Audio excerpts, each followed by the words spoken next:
Iran ಸರ್ವಾಧಿಕಾರಿ ಅಲಿ ಖಮೇನಿಗೆ ಹತ್ಯೆಯಾಗೋ ಭೀತಿ ಇದೆ. ಈಗಾಗಲೇ ಇಸ್ರೇಲ್ನಿಂದ 10ಕ್ಕೂ ಹೆಚ್ಚು ಜನರಲ್ಗಳ ಹತ್ಯೆಯಾಗಿದೆ. ಇಸ್ರೇಲ್ನಿಂದ ಇರಾನ್ನ ಸೇನಾಧಿಕಾರಿಗಳು, ವಿಜ್ಞಾನಿಗಳ ಹತ್ಯೆಯಾಗಿದೆ. ಸಂಪೂರ್ಣ ಅಧಿಕಾರ ಐಆರ್ಜಿಸಿಗೆ ಹಸ್ತಾಂತರಿಸಿದ ಅಲಿ ಖಮೇನಿ. ಇರಾನ್ ಸರ್ಕಾರ ರಕ್ಷಿಸೋ ಜವಾಬ್ದಾರಿಯನ್ನ ಹೊತ್ತಿದೆ ಐಆರ್ಜಿಸಿ. ಹತ್ಯೆಯ ಮುನ್ಸೂಚನೆ ಸಿಕ್ಕ ಕೂಡಲೇ ರಹಸ್ಯ ಸ್ಥಳಕ್ಕೆ ಖಮೇನಿಯನ್ನ ಶಿಫ್ಟ್ ಮಾಡಲಾಗಿದೆ. ರಹಸ್ಯ ಸ್ಥಳಕ್ಕೆ ಈಗ ಖಮೇನಿ ಶಿಫ್ಟ್ ಆಗಿರೋದು. ಇರಾನ್ ಶರಣಾಗಬೇಕು ಅಂತ, ಬೇಷರತ್ತ ಶರಣಾಗಬೇಕು ಅಂತ ಟ್ರಂಪ್ ಈಗಾಗಲೇ ಎಚ್ಚರಿಕೆಯನ್ನ ಕೊಟ್ಟಿದ್ದಾರೆ. ಮತ್ತೊಂದು ಕಡೆ ಯಾವುದೇ ಕಾರಣಕ್ಕೂ ಶರಣಾಗಲ್ಲ ಅಂತ ಖಮೇನಿ ಕೂಡ ಎಚ್ಚರಿಕೆಯನ್ನ ರವಾನಿಸಿರೋದು. ಇದರ ಜೊತೆಗೆ ಒಂದು ವೇಳೆ ಏನಾದರೂ ಯುದ್ಧ ಆದರೆ ಅಮೆರಿಕಾಗೇನೆ ಹಾನಿಯಾಗುತ್ತೆ ಅಂತ ಹೇಳಿ ಮತ್ತೊಂದು ಕಡೆ ಈಗ ಖಮೇನಿಯನ್ನ ರಹಸ್ಯ ಸ್ಥಳಕ್ಕೆ ಶಿಫ್ಟ್ ಮಾಡಲಾಗಿದೆ. ಇಸ್ರೇಲ್ನಿಂದ 10ಕ್ಕೂ ಹೆಚ್ಚು ಜನರಲ್ಗಳ ಹತ್ಯೆಯಾಗಿದೆ. ಸೇನಾಧಿಕಾರಿಗಳು ಕೂಡ ಹತರಾಗಿದ್ದಾರೆ, ವಿಜ್ಞಾನಿಗಳು ಕೂಡ ಹತರಾಗಿದ್ದಾರೆ. ಇಂಥದರ ನಡುವೆ ಇದರ ಸಂಪೂರ್ಣ ಅಧಿಕಾರವನ್ನ ಐಆರ್ಜಿಸಿಗೆ ಅಲಿ ಖಮೇನಿ ಹಸ್ತಾಂತರಿಸಿರೋದು. ಇರಾನ್ ಸರ್ವಾಧಿಕಾರಿ ಅಲಿ ಖಮೇನಿಗೆ ಹತ್ಯೆಯಾಗುವಂತಹ ಭೀತಿ ಇದೆ. ಸೊ ಇರಾನ್ ಸರ್ಕಾರ ರಕ್ಷಿಸುವಂತಹ ಜವಾಬ್ದಾರಿ ಈಗ ಐಆರ್ಜಿಸಿ ಮೇಲೆ. ಹತ್ಯೆಯ ಮುನ್ಸೂಚನೆ ಸಿಕ್ಕ ಕೂಡಲೇ ಖಮೇನಿಯನ್ನ ಬೇರೆ ಕಡೆಗೆ ರಹಸ್ಯ ಸ್ಥಳಕ್ಕೆ ಶಿಫ್ಟ್ ಮಾಡಲಾಗಿದೆ. ಈ ಬಗ್ಗೆ ಮಾಹಿತಿಯನ್ನ ಪಡೆದುಕೊಳ್ಳೋಣ. ನಮ್ಮ ಪ್ರತಿನಿಧಿ ಶಶಿಶೇಖರ್ ಇದೀಗ ನಮ್ಮ ಜೊತೆ ಫೋನ್ ಸಂಪರ್ಕದಲ್ಲಿದ್ದಾರೆ. ಶಶಿ, ನಾವು ಗಮನಿಸ್ತಾ ಇದ್ದೀವಿ ಮಧ್ಯಪ್ರಾಚ್ಯದಲ್ಲಿ ಕ್ಷಣ ಕ್ಷಣಕ್ಕೂ ಕೂಡ ಸಂಘರ್ಷದ ವಾತಾವರಣ ಹೆಚ್ಚುತ್ತಾ ಇದೆ. ಇರಾನ್ ಮತ್ತು ಇಸ್ರೇಲ್ ನಡುವಿನ ಒಂದು ಸಂಘರ್ಷ ಹೆಚ್ಚಾಗ್ತಾ ಇದೆ. ಇವತ್ತು 6ನೇ ದಿನ. ಸೊ 6ನೇ ದಿನ ಇಸ್ರೇಲ್ ಮತ್ತು ಇರಾನ್ ಎರಡೂ ರಾಷ್ಟ್ರಗಳು ಕೂಡ ದಾಳಿ ಪ್ರತಿದಾಳಿಯನ್ನ ಮಾಡ್ತಾ ಇದೆ. ಸದ್ಯಕ್ಕೆ ಏನ್ ಡೆವಲಪ್ಮೆಂಟ್ಗಳು ಆಗ್ತಾ ಇದೆ? ಒಂದು ಕಡೆ ಇರಾನ್ ಈಗಾಗಲೇ ರಷ್ಯಾದ ನೆರವನ್ನ ಕೇಳಿದೆ, ಆದರೆ ರಷ್ಯಾ ಕಂಪ್ಲೀಟ್ ಆಗಿ ಅದನ್ನ ತಿರಸ್ಕರಿಸಿರುವಂಥದ್ದು. ಈಗ ಸದ್ಯ ಪರಿಸ್ಥಿತಿ ಹೇಗಿದೆ? ಏನ್ ಅಪ್ಡೇಟ್ ಸಿಗ್ತಾ ಇದೆ? ಜೂನ್ 12ನೇ ತಾರೀಕು ಆರಂಭವಾದಂತಹ ಸಂಘರ್ಷ ಇದು. ಮೊದಲಿಗೆ ಇಸ್ರೇಲ್ ಇರಾನ್ನ ನ್ಯೂಕ್ಲಿಯರ್ ಕೇಂದ್ರಗಳನ್ನು ಗುರಿಯಾಗಿಸಿಕೊಂಡು ದಾಳಿ ಮಾಡುತ್ತೆ. ಆ ದಾಳಿಯಾದ ನಂತರ ಇರಾನ್ನಿಂದ ಪ್ರತಿದಾಳಿಯಾಗುತ್ತೆ. ಹೀಗೆ ಕಳೆದ 6 ದಿನಗಳಿಂದ ದಾಳಿ ಮತ್ತು ಪ್ರತಿದಾಳಿ ಆಗ್ತಾ ಇದೆ. ಇರಾನ್ನಲ್ಲಿ ಈವರೆಗೂ 600ಕ್ಕೂ ಹೆಚ್ಚು ಜನ ಇಸ್ರೇಲ್ನ ದಾಳಿಗೆ ಬಲಿಯಾಗಿದ್ದಾರೆ. ಇಸ್ರೇಲ್ನಲ್ಲಿ ಇರಾನ್ನ ದಾಳಿಗೆ 25ಕ್ಕೂ ಹೆಚ್ಚು ಜನ ಬಲಿಯಾಗಿದ್ದಾರೆ. ನೀವು ದಾಳಿಯ ತೀವ್ರತೆ ಎರಡೂ ಕಡೆ ಒಂದೇ ರೀತಿಯಲ್ಲಿದೆ, ಆದರೆ ಸಾವಿನ ಸಂಖ್ಯೆ ಇಸ್ರೇಲ್ನಲ್ಲಿ ಕಡಿಮೆ ಇದೆ, ಇರಾನ್ನಲ್ಲಿ ತುಂಬ ಜಾಸ್ತಿ ಇದೆ. ಕಾರಣ ಇಸ್ರೇಲ್ನಲ್ಲಿ ಬಂಕರ್ ವ್ಯವಸ್ಥೆ ಅತ್ಯದ್ಭುತವಾಗಿದೆ, ಜೊತೆಗೆ ಇಸ್ರೇಲ್ನ ಕ್ಷಿಪಣಿ ರಕ್ಷಣಾ ವ್ಯವಸ್ಥೆ ಚೆನ್ನಾಗಿದೆ. ಆ ಕಾರಣಕ್ಕಾಗಿ ಇಸ್ರೇಲ್ನಲ್ಲಿ ಸಾವಿನ ಸಂಖ್ಯೆ ಕಡಿಮೆಯಾಗಿದೆ. ಇಸ್ರೇಲ್ನ ಮೇಲೆ ಬ್ಯಾಲಿಸ್ಟಿಕ್ ಕ್ಷಿಪಣಿಗಳನ್ನು ಬಳಸಿ ಇರಾನ್ ದಾಳಿಯನ್ನು ಮಾಡ್ತಾ ಇದೆ.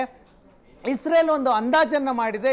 ಇರಾನ್ನ ಬಳಿ ಈಗ ಕೇವಲ 1800 ಬ್ಯಾಲಿಸ್ಟಿಕ್ ಕ್ಷಿಪಣಿಗಳು ಅಷ್ಟೇ ಉಳಿದುಕೊಂಡಿದ್ದಾವೆ ಎನ್ನುವ ಅಂದಾಜನ್ನು ಇಸ್ರೇಲ್ ಮಾಡಿದೆ.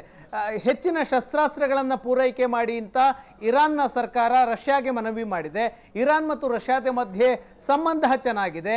ಯಾವ ದೇಶ ಅಮೆರಿಕಕ್ಕೆ ವಿರುದ್ಧವಾಗಿರುತ್ತವೆ ಅಂತಹ ದೇಶಗಳ ಜೊತೆಗೆ ರಷ್ಯಾ ತನ್ನ ಸಂಬಂಧವನ್ನು ಚೆನ್ನಾಗಿ ಇಟ್ಕೊಳ್ಳುತ್ತೆ. ಆ ಕಾರಣಕ್ಕಾಗಿ ಇರಾನ್ ಮತ್ತು ರಷ್ಯಾದ ಮಧ್ಯೆ ಸಂಬಂಧ ಚೆನ್ನಾಗಿದೆ. ಶಸ್ತ್ರಾಸ್ತ್ರವನ್ನು ಕೊಡಿ ಅಂತ ರಷ್ಯಾಗೆ ಮನವಿ ಮಾಡಿದಾಗ ರಷ್ಯಾದ ಸರ್ಕಾರ ಸ್ಪಷ್ಟವಾಗಿ ಶಸ್ತ್ರಾಸ್ತ್ರಗಳನ್ನು ಸರಬರಾಜು ಮಾಡೋದಕ್ಕೆ ನಿರಾಕರಿಸಿದೆ. ಕಾರಣ ರಷ್ಯಾ ಮತ್ತು ಉಕ್ರೇನ್ ಮಧ್ಯೆ ಯುದ್ಧ ನಡೀತಾ ಇದೆ. ಇಂತಹ ಸಂದರ್ಭದಲ್ಲಿ ರಷ್ಯಾಗೆ ಶಸ್ತ್ರಾಸ್ತ್ರಗಳ ಅಗತ್ಯ ತುಂಬ ಇದೆ. ಇರಾನ್ ಬ್ಯಾಲಿಸ್ಟಿಕ್ ಕ್ಷಿಪಣಿಗಳನ್ನು ಅಭಿವೃದ್ಧಿಪಡಿಸುವಲ್ಲಿ ತನ್ನದೇ ಆದಂತಹ ಮೇಲುಗೈ ಸಾಧಿಸಿದೆ. ಬ್ಯಾಲಿಸ್ಟಿಕ್ ಕ್ಷಿಪಣಿಗಳನ್ನು ತಡೆಯುವುದು ಕೂಡ ಇಸ್ರೇಲ್ಗೆ ತುಂಬ ಕಷ್ಟದ ವಿಚಾರ. ಯಾಕಂದರೆ ಬ್ಯಾಲಿಸ್ಟಿಕ್ ಕ್ಷಿಪಣಿಗಳು ಹೈಪರ್ಸಾನಿಕ್ ಮತ್ತು ಸೂಪರ್ಸಾನಿಕ್ ವೇಗದಲ್ಲಿ ಪ್ರಯಾಣ ಮಾಡಿ ನಿಗದಿತ ಗುರಿಯನ್ನು ಮುಟ್ಟುತ್ತವೆ. ಅಷ್ಟು ವೇಗದಲ್ಲಿ ಬರುವಂತಹ ಕ್ಷಿಪಣಿಗಳನ್ನು ತಡೆಯುವಂತಹ ಶಕ್ತಿ ಕ್ಷಿಪಣಿ ರಕ್ಷಣಾ ವ್ಯವಸ್ಥೆಗೆ ತುಂಬ ಕಡಿಮೆ ಸಾಧ್ಯತೆಗಳಿರುತ್ತವೆ. ಈಗ ಹೈಪರ್ಸಾನಿಕ್ ಮತ್ತು ಸೂಪರ್ಸಾನಿಕ್ ಕ್ಷಿಪಣಿಗಳು 1200 ಕಿಲೋಮೀಟರ್ ಸ್ಪೀಡ್ನಿಂದ ಗಂಟೆಗೆ 1200 ಕಿಲೋಮೀಟರ್ ವೇಗದಿಂದ 6000 ಕಿಲೋಮೀಟರ್ ವೇಗದಲ್ಲಿ ಪ್ರಯಾಣ ಮಾಡುತ್ತವೆ.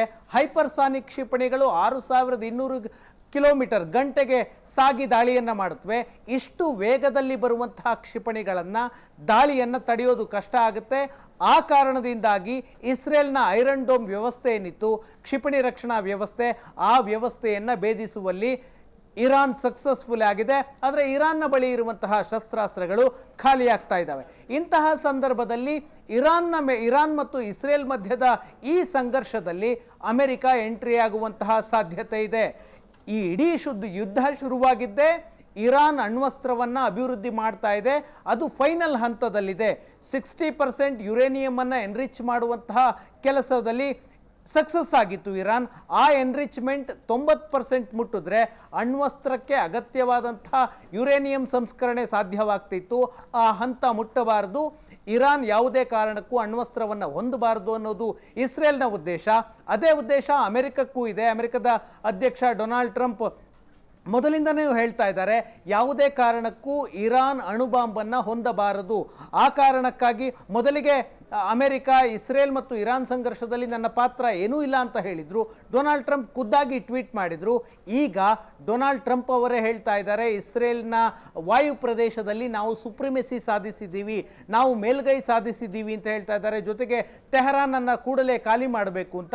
ಜೊತೆಗೆ ಇರಾನ್ನ ಸರ್ವಾಧಿಕಾರಿ ಅಯತುಲ್ಲಾ ಅಲ್ ಖಮೀನಿ ಎಲ್ಲಿ ಅಡಗಿಕೊಂಡಿದ್ದಾನೆ ಅನ್ನೋದು ನಮಗೆ ಗೊತ್ತು. ಸದ್ಯಕ್ಕೆ ಆತನನ್ನು ಹತ್ಯೆ ಮಾಡೋದಿಲ್ಲ, ಸದ್ಯಕ್ಕಷ್ಟೇ ಅನ್ನುವ ಟ್ವೀಟ್ ಅನ್ನು ಕೂಡ ಮಾಡಿದ್ದಾರೆ. ಯಾವಾಗ ಶರಣಾಗತಿಯಾಗಬೇಕು, ಅನ್ಕಂಡೀಷನಲ್ ಸರೆಂಡರ್ ಅನ್ನುವಂತಹ ಟ್ವೀಟ್ ಅನ್ನ ಡೊನಾಲ್ಡ್ ಟ್ರಂಪ್ ನಿನ್ನೆ ರಾತ್ರಿ ಮಾಡ್ತಾರೆ. ಬೇಷರತ್ತಾಗಿ ಇರಾನ್ ಶರಣಾಗತಿಯಾಗಬೇಕು ಅಂತ. ಇವತ್ತು ಇರಾನ್ನ ಸರ್ವಾಧಿಕಾರಿ ಅಯತುಲ್ಲಾ ಅಲ್ ಖಮೀನಿ ಟೆಲಿವಿಷನ್ ಭಾಷಣದಲ್ಲಿ ದೇಶವನ್ನು ಉದ್ದೇಶಿಸಿ ಮಾತನಾಡಿದ್ರು. ಆ ಸಂದರ್ಭದಲ್ಲಿ ಯಾವುದೇ ಕಾರಣಕ್ಕೂ ಇರಾನ್ ಶರಣಾಗತಿಯಾಗೋದಿಲ್ಲ. ಇರಾನ್ನ ಇತಿಹಾಸವನ್ನು ನೋಡಿದ್ರೆ ಶರಣಾಗೋದು ಇರಾನ್ನ ಇತಿಹಾಸದಲ್ಲೇ ಇಲ್ಲ. ಅಮೆರಿಕ ಒಂದು ವೇಳೆ ಈ ಯುದ್ಧದಲ್ಲಿ ಮಧ್ಯಪ್ರವೇಶವನ್ನು ಮಾಡಿದ್ರೆ ಅತಿ ಹೆಚ್ಚು ಹಾನಿ ಅಮೆರಿಕಕ್ಕೆ ಆಗುತ್ತೆ. ಇಸ್ರೇಲನ್ನು ನಾವು ಶಿಕ್ಷಿಸ್ತೇವೆ, ಅಮೆರಿಕ ಮಧ್ಯಪ್ರವೇಶ ಮಾಡಬಾರ್ದು. ಒಂದು ವೇಳೆ ಮಧ್ಯಪ್ರವೇಶ ಮಾಡಿದರೆ ಅಮೆರಿಕ ಪೆಟ್ಟು ತಿನ್ನಬೇಕಾಗುತ್ತೆ ಅನ್ನುವಂತಹ ಎಚ್ಚರಿಕೆಯನ್ನು ಅಲಿ ಖಮೀನಿ ಕೊಟ್ಟಿದ್ದಾರೆ. ಅಂದರೆ ಇವತ್ತು ಇಡೀ ದಿನ ಆದಂತಹ ಬೆಳವಣಿಗೆಯನ್ನು ನೋಡಿದ್ರೆ ಇರಾನ್ ಮತ್ತು ಇಸ್ರೇಲ್ ಮಧ್ಯೆ ಆರಂಭವಾದಂತಹ ಯುದ್ಧ 6 ದಿನ ಆಗಿದೆ. ಸದ್ಯಕ್ಕೆ ಕೊನೆಗಾಣುವಂತಹ ಲಕ್ಷಣಗಳಿಲ್ಲ. ಮಧ್ಯಪ್ರಾಚ್ಯಕ್ಕೆ ಅಮೆರಿಕ ಸೇನೆಯನ್ನು ನಿಯೋಜನೆ ಮಾಡ್ತಾ ಇದೆ. ಮಧ್ಯಪ್ರಾಚ್ಯದಲ್ಲಿ ಈಗಾಗಲೇ ಅಮೆರಿಕದ 19 ಸೇನಾ ನೆಲೆಗಳಿದ್ದಾವೆ. ಬೇರೆ ಬೇರೆ ದೇಶಗಳಲ್ಲಿ ಸೇನಾ ನೆಲೆಗಳಿದ್ದಾವೆ. ಉದಾಹರಣೆಗೆ ಸೌದಿ ಅರೇಬಿಯಾ, ಕತಾರ್, ಇರಾಕ್ನಲ್ಲಿ, ಈ ಜೋರ್ಡಾನ್ನಲ್ಲಿ ಅಮೆರಿಕದ ಸೇನಾ ನೆಲೆಗಳಿದ್ದಾವೆ. ಆ ಸೇನಾ ನೆಲೆಗಳಲ್ಲಿ 40,000 ಸೈನಿಕರಿದ್ದಾರೆ. ಜೊತೆಗೆ ಹೆಚ್ಚುವರಿಯಾಗಿ ಏರ್ಕ್ರಾಫ್ಟ್ ಕ್ಯಾರಿಯರ್ಗಳನ್ನು, ಬಾಂಬರ್ ಯುದ್ಧ ವಿಮಾನಗಳನ್ನು, 60ಕ್ಕೂ ಹೆಚ್ಚು ಫೈಟರ್ ಜೆಟ್ಗಳನ್ನು ಅಮೆರಿಕ ಮಧ್ಯಪ್ರಾಚ್ಯದಲ್ಲಿ ನಿಯೋಜನೆ ಮಾಡ್ತಾ ಇದೆ. ಜೊತೆಗೆ 49 ಸೇನಾ ನೆಲೆಗಳು ಯುರೋಪಿಯನ್ ದೇಶಗಳಲ್ಲಿ ಅಮೆರಿಕದ ಸೇನಾ ನೆಲೆಗಳಿದ್ದಾವೆ. ಇರಾನ್ಗೂ ಯುರೋಪಿಯನ್ ದೇಶಗಳಿಗೂ ತುಂಬ ಹತ್ತಿರ ಇದೆ. 500ರಿಂದ 1,000 ಕಿಲೋಮೀಟರ್ ಅಂತರದಲ್ಲಿ ಯುರೋಪಿಯನ್ ದೇಶಗಳಿದ್ದಾವೆ. ಹಾಗಾಗಿ ಅಮೆರಿಕ ಇರಾನ್ ವಿರುದ್ಧದ ಈ ಯುದ್ಧಕ್ಕೆ ಎಂಟ್ರಿಯಾಗಿ ಇಸ್ರೇಲ್ ಜೊತೆ ಕೈ ಜೋಡಿಸಿದರೆ ಇರಾನ್ನ ಸರ್ವಾಧಿಕಾರಿ ಆಡಳಿತ ಪತನವಾಗುವಂತಹ ಸಾಧ್ಯತೆ ಇದೆ. ಅಮೆರಿಕ ಮತ್ತು ಇಸ್ರೇಲ್ನ ಮೂಲ ಉದ್ದೇಶವೇ ಅಲಿ ಖಮೀನಿಯ ಸರ್ವಾಧಿಕಾರಿ ಆಡಳಿತವನ್ನು ಕೊನೆಗಾಣಿಸಬೇಕು ಅಂತ. ಕಳೆದ 46 ವರ್ಷಗಳಿಂದ ಇಸ್ಲಾಮಿಕ್ ಕ್ರಾಂತಿಯಾದ ನಂತರ ಇರಾನ್ನಲ್ಲಿ ಈ ಸರ್ಕಾರ ಇದೆ, ಇಸ್ಲಾಮಿಕ್ ರಿಪಬ್ಲಿಕ್ ಸರ್ಕಾರ, ಶಿಯಾ ಸರ್ಕಾರ ಇದೆ. ಈ ಸರ್ಕಾರವನ್ನು ಕಿತ್ತೊಗೆದ್ರೆ ಮಧ್ಯಪ್ರಾಚ್ಯದಲ್ಲಿ ಇಸ್ರೇಲ್ಗಿದ್ದಂತಹ ದೊಡ್ಡ ಶತ್ರು ನಾಶವಾಗುತ್ತೆ. ಆ ಕಾರಣಕ್ಕಾಗಿ ಈ ಯುದ್ಧ ಮುಂದಿನ ದಿನಗಳಲ್ಲಿ ತೀವ್ರತೆಯನ್ನು ಪಡೆದುಕೊಳ್ಳುವ ಸಾಧ್ಯತೆ ಇದೆ. ಎಸ್ ಥ್ಯಾಂಕ್ ಯು ಶಶಿ, ತಮ್ಮೆಲ್ಲ ಡೀಟೇಲ್ಸ್ಗಾಗಿ.